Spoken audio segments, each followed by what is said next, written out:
메시지 성경 마가복음 11장. 예루살렘 입성. 일행이 예루살렘 가까이 와서 올리브산 벳바게와 베다니에 이르렀을 때 예수께서 두 제자를 보내시며 지시하셨다. 맞은편 마을로 가거라. 들어가서 보면 아직 아무도 타보지 않은 나귀 새끼가 줄에 매어 있을 것이다. 줄을 풀어서 끌고 오너라. 왜 그러시오? 하고 누가 묻거든 주님께서 필요로 하십니다. 곧 돌려보내겠습니다. 하고 말하여라. 그들은 가서 길모퉁이 문간에 외어있는 나귀를 보고는 묶어 놓은 줄을 풀었다. 거기 서 있던 사람들 중 몇 사람이 말했다. 그 나귀 새끼의 줄을 왜 푸는 것이오? 제자들이 예수께서 지시하신 대로 대답하자 그들은 간섭하지 않았다. 제자들이 나귀 새끼를 예수께로 끌고 와서 그 위에 겉옷을 펴자 예수께서 올라타셨다. 사람들이 예수를 열렬히 환영했다. 길 위에 자기 겉옷을 펴는 사람도 있었고 들에서 배워온 풀을 까는 사람도 있었다. 그들은 앞에서 걷고 뒤에서 따르며 소리쳤다. 호산나! 복되다! 하나님의 이름으로 오시는 이여!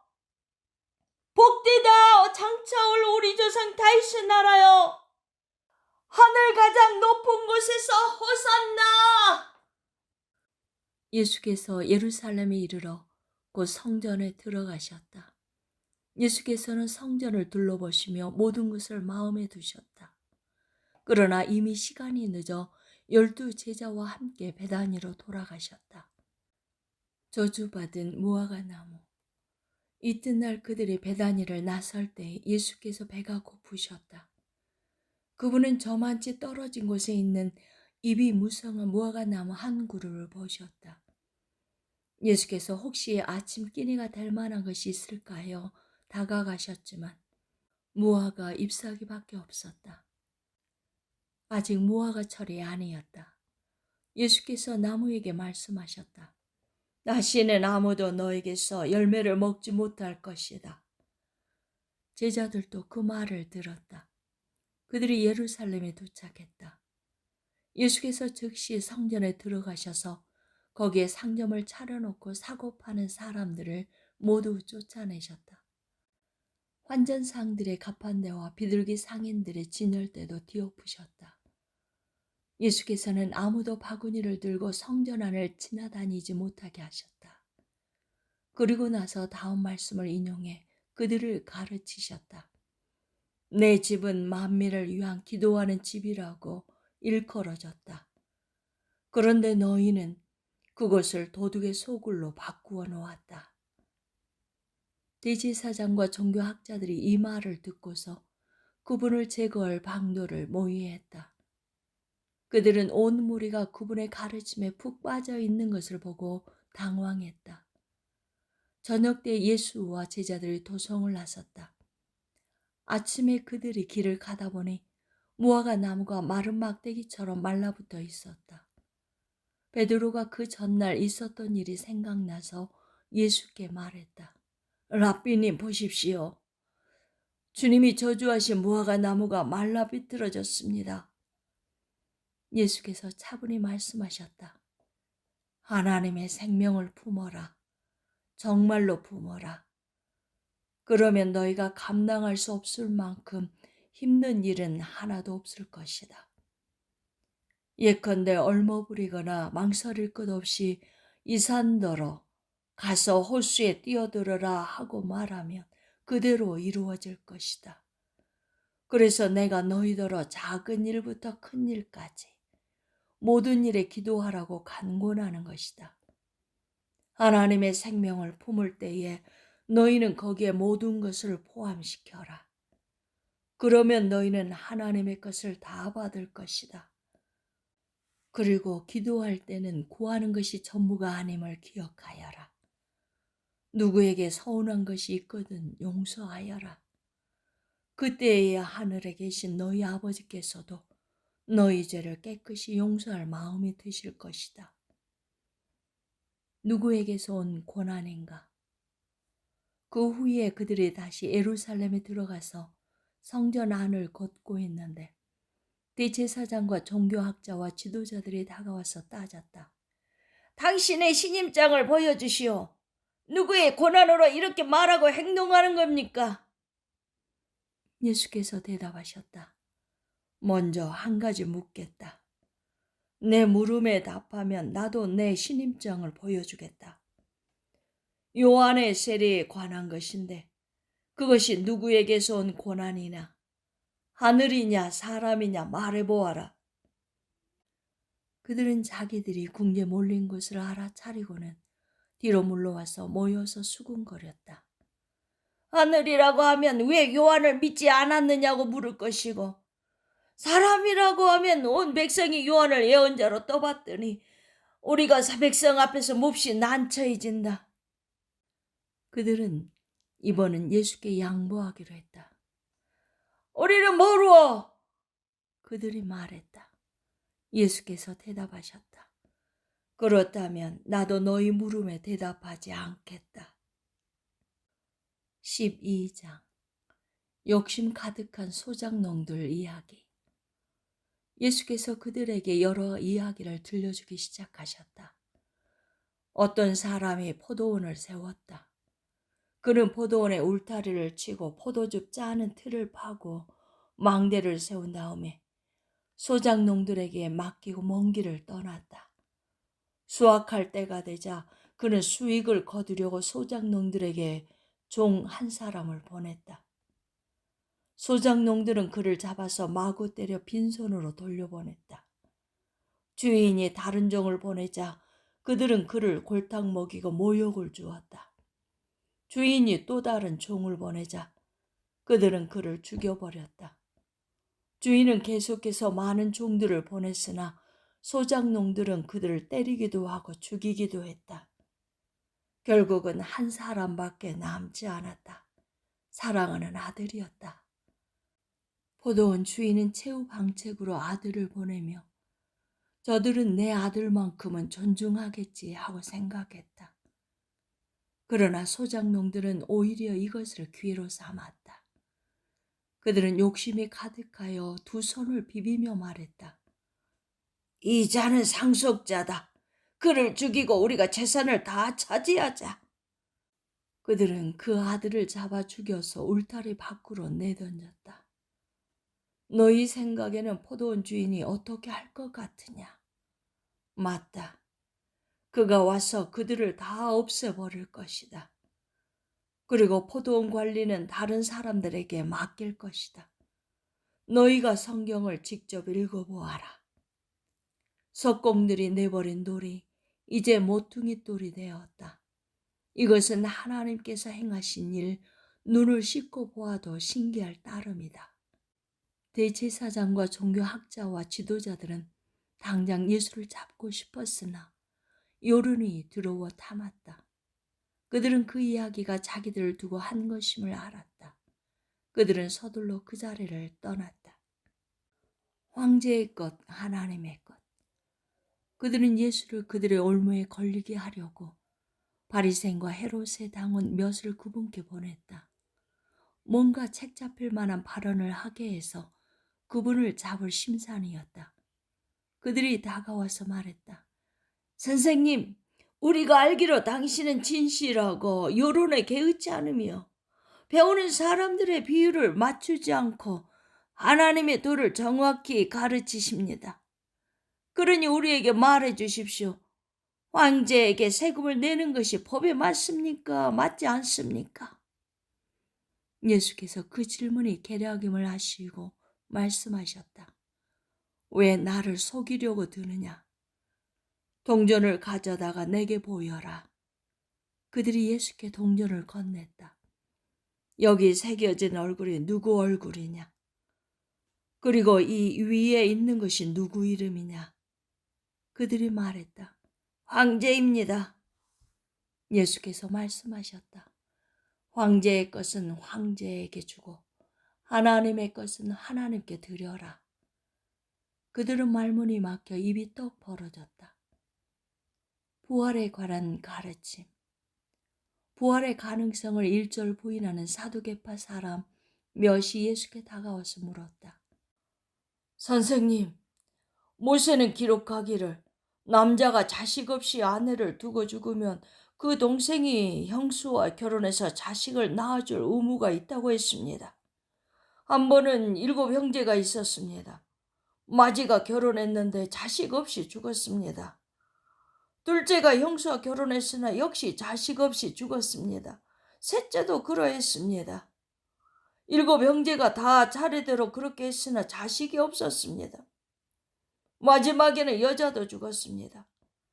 7형제가 모두 그 여자의 남편이었습니다. 그들이 부활 때에 다시 살아나면 그 여자는 누구의 아내가 됩니까? 예수께서 말씀하셨다. 너희는 크게 잘못 생각하고 있다.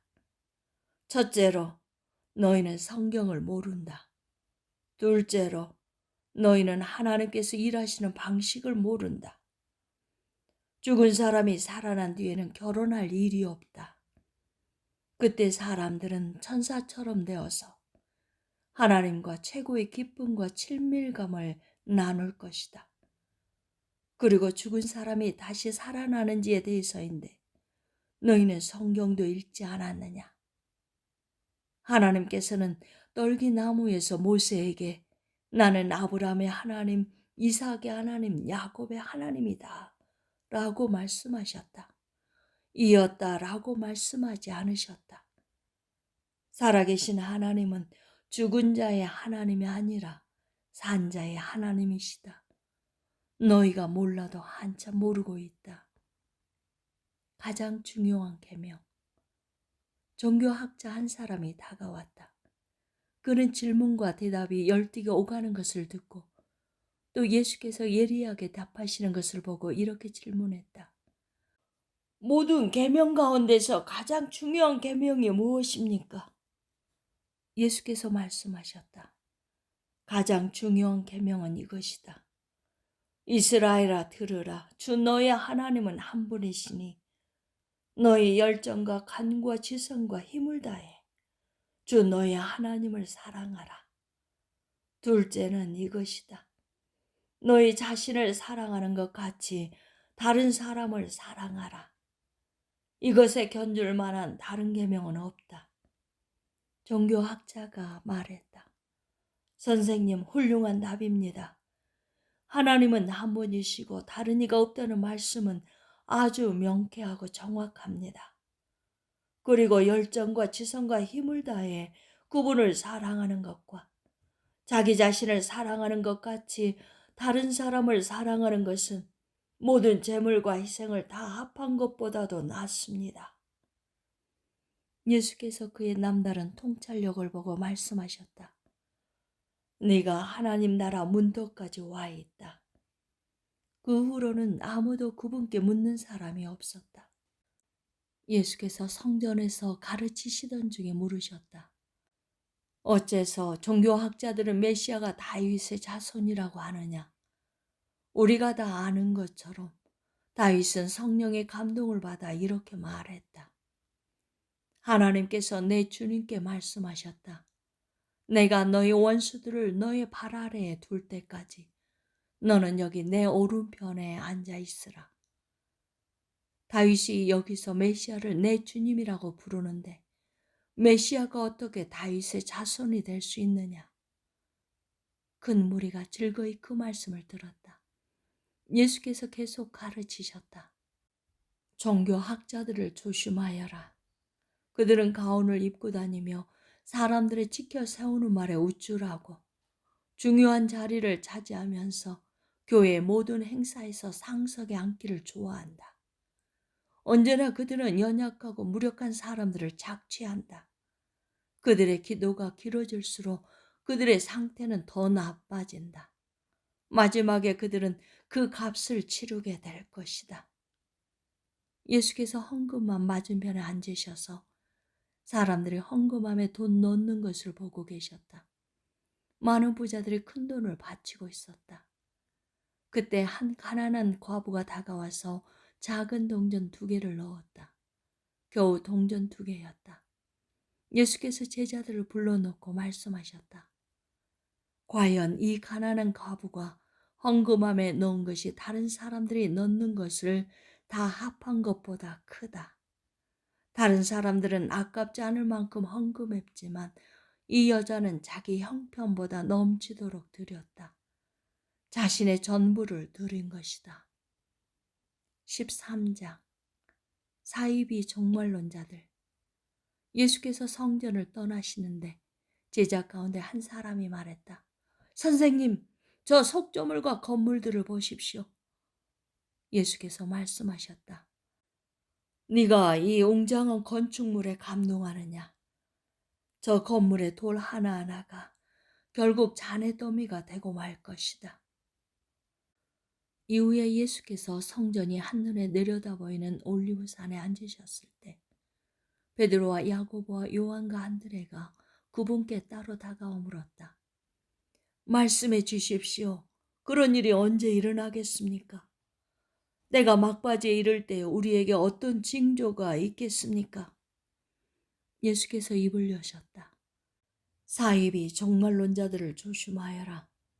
많은 지도자들이 정체를 숨기고 나타나서 내가 그다라고 주장할 것이다.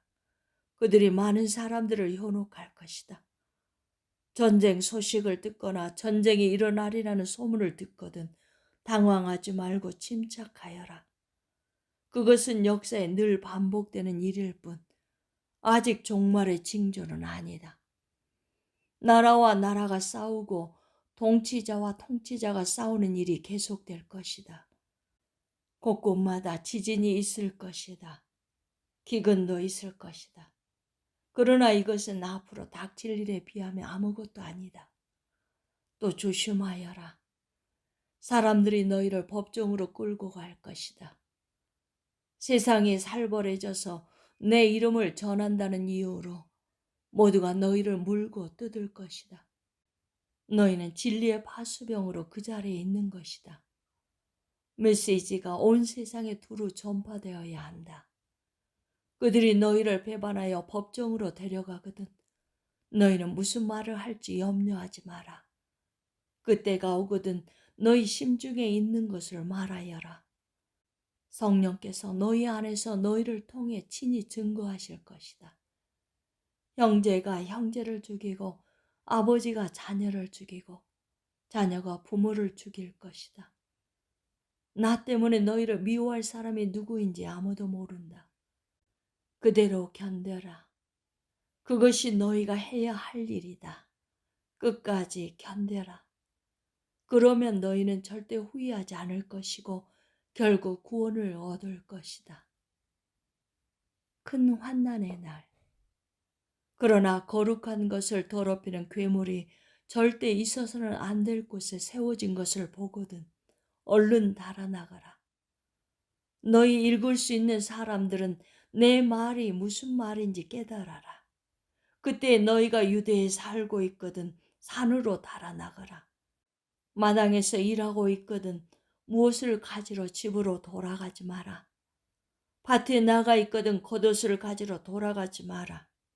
특히 임산부와 젖먹이는 어머니들이 힘들 것이다. 이 일이 한겨울에 일어나지 않기를 바라고 기도하여라. 그때는 괴로운 날이 될 것이다. 하나님께서 세상을 지으신 때로부터 지금까지 이런 일이 없었고 앞으로도 다시는 없을 것이다. 하나님께서 이 환난의 날들을 갈 때까지 가게 두신다면 아무도 견딜 수 없을 것이다. 그러나 하나님의 택하신 백성, 그분께서 친히 택하신 이들을 위해 그분은 이미 손을 써놓으셨다. 그날과 그때는 아무도 모른다. 누가 너희를 막아서서 메시아가 여기 있다 소리치거나 저기 그분이 있다 가리켜도 속지 마라. 가짜 메시아와 거짓 설교자들이 곳곳에서 출현할 것이다. 그들은 대단한 이력과 현란한 업적으로 알만한 사람들의 눈까지 속일 것이다. 그러나 조심하여라. 내가 너희에게 충분히 경고했다. 그 괴로운 시간들이 지나면 해는 어두워지고 달은 흐려지고 별들은 하늘에서 떨어지고 우주의 세력들은 떨 것이다. 그때야 사람들은 인자가 위엄 있게 오는 것을 볼 것이다. 인자가 오는 것이 온 하늘에 가득하여 보지 못할 사람이 아무도 없을 것이다. 인자가 천사들을 보내어 택하신 사람들을 이 끝에서 저 끝까지 사방에서 불러들일 것이다. 무화과 나무에서 교훈을 얻어라. 싹이 나서 초록빛이 살짝만 내비쳐도 너희는 여름이 가까이 다가온 줄 안다. 너희도 마찬가지다. 이 모든 일을 보거든 인자가 문 앞에 온 줄 알아라. 이것은 가볍게 여길 일이 아니다. 내가 지금 하는 말은 어느 훗날의 세대에게만 주는 말이 아니라 이 세대에게도 주는 말이다. 이 일들은 반드시 이루어진다. 하늘과 땅은 닳아 없어져도 내 말은 닳아 없어지지 않을 것이다. 그렇다면 정확한 날짜와 시간은 언제인가? 그것은 아무도 모른다. 하늘의 천사들도 모르고 아들인 나도 모른다. 오직 아버지만 아신다. 너희는 시간표를 모르니 각별히 조심하여라. 이것은 마치 어떤 사람이 집을 떠나 다른 지방으로 가면서 종들에게 고난을 주어 각각 임무를 맡기고 문지기에게 보초를 서라고 명하는 것과 같다.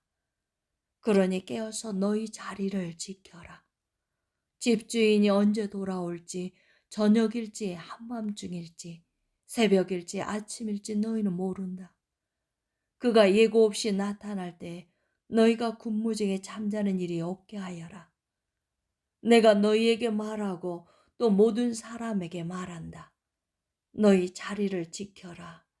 깨어 있어라.